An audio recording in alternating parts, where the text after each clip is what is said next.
যদি এই পৃথিবীতে এমন কোনো দেশ থাকে যাকে পুণ্যভূমি নামে বিশেষিত করা যেতে পারে, যদি এমন কোনো স্থান থাকে যেখানে মানুষের ভেতর ক্ষমা, দয়া, পবিত্রতা, শান্ত ভাব প্রভৃতি সদ্গুণের বিকাশ সবচেয়ে অধিক পরিমাণে হয়েছে, যদি এমন কোনো দেশ থাকে যেখানে সর্বাপেক্ষা অধিক আধ্যাত্মিকতা ও অন্তর্দৃষ্টির বিকাশ হয়েছে, তবে আমি নিশ্চিতভাবে বলতে পারি সে আমাদের মাতৃভূমি, এই ভারতবর্ষ।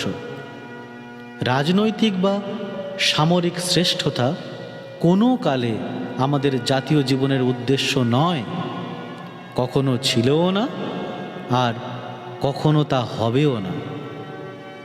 কিন্তু আমি জানি ভারতবাসী কখনো ধনসম্পদের চেষ্টা করেনি। পৃথিবীর যে কোনো জাতির চেয়ে বিপুলতর অর্থ সম্পদের অধিকারী হয়েও ভারতবাসী কোনো দিনও অর্থের জন্য লালায়িত হয়নি।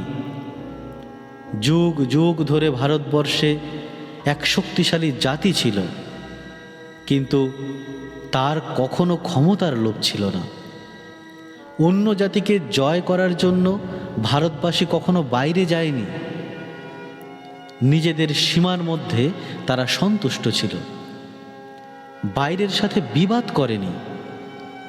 ভারতীয় জাতি কখনো সাম্রাজ্য লাভের আকাঙ্ক্ষা করেনি। পরাক্রম এবং সম্পদ এ জাতির আদর্শ ছিল না।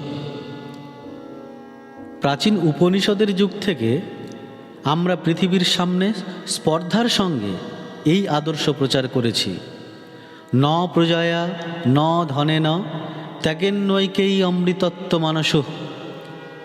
সন্তান বা ধনের দ্বারা নয়, ত্যাগের দ্বারাই অমৃতত্ব লাভ হতে পারে।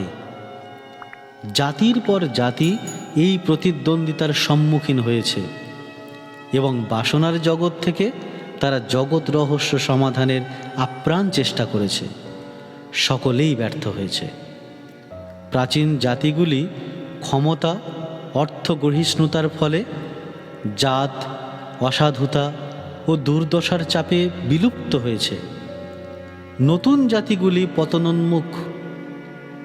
শান্তি না যুদ্ধ, সহনশীলতা না অসহিষ্ণুতা, সততা না খলতা, বুদ্ধিবল না বাহুবল, আধ্যাত্মিকতা না ঐহিকতা, শেষ পর্যন্ত কোনটি জয়ী হবে? এ প্রশ্নের মীমাংসা এখনো বাকি। বহু যুগ আগেই আমরা এ সমস্যার সমাধান করেছি। সৌভাগ্য বা দুর্ভাগ্যের মধ্য দিয়ে সেই সমাধান অবলম্বন করেই চলেছি এবং শেষ পর্যন্ত তাকে ধরে রাখতে চাই। আমাদের সমাধান ত্যাগ ও অপার্থিবতা, সমগ্র মানব জাতির আধ্যাত্মিক রূপান্তর। এইটি ভারতীয় জীবন সাধনার মূল মন্ত্র, ভারতের চিরন্তন সঙ্গীতের মূল সুর, ভারতীয় সত্তার মেরুদণ্ড স্বরূপ, ভারতীয়তার ভিত্তি এবং ভারতবর্ষের সর্বপ্রধান প্রেরণা ও বাণী। তাতার, তুর্কি, মোগল, ইংরেজ কারো শাসনকালেই ভারতের জীবন সাধনা এই আদর্শ থেকে কখনোই বিচ্যুত হয়নি। প্রাচ্যের নারীদের প্রতীচ্যের আদর্শে বিচার করা ঠিক নয়। পাশ্চাত্যে নারী পত্নী, প্রাচ্যে তিনি জননী। হিন্দুরা মাতৃভাবের পূজারী। সন্ন্যাসীদের পর্যন্ত গর্ভধারিণী জননীর সামনে মাটিতে কপাল ঠেকিয়ে সম্মান দেখাতে হয়। ভারতে পবিত্রতার স্থান খুব উঁচুতে। ভারতে পরিবারের কেন্দ্র হলেন মা। তিনিই আমাদের সর্বোচ্চ আদর্শ। আমরা ভগবানকে বিশ্বজননী বলি, আর গর্ভধারিণী জননী হলেন সেই বিশ্বজননেরই প্রতিনিধি। একজন মহিলা ঋষি প্রথম ভগবানের সঙ্গে একাত্মতা অনুভব করেছিলেন।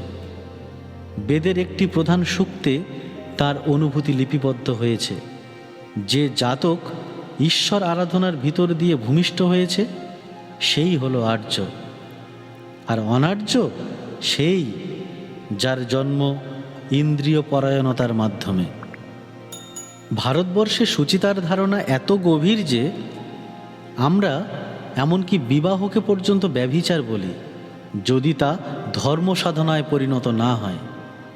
পবিত্রতা, এই পবিত্রতাই হলো ভারতীয় জাতির জীবন রহস্য।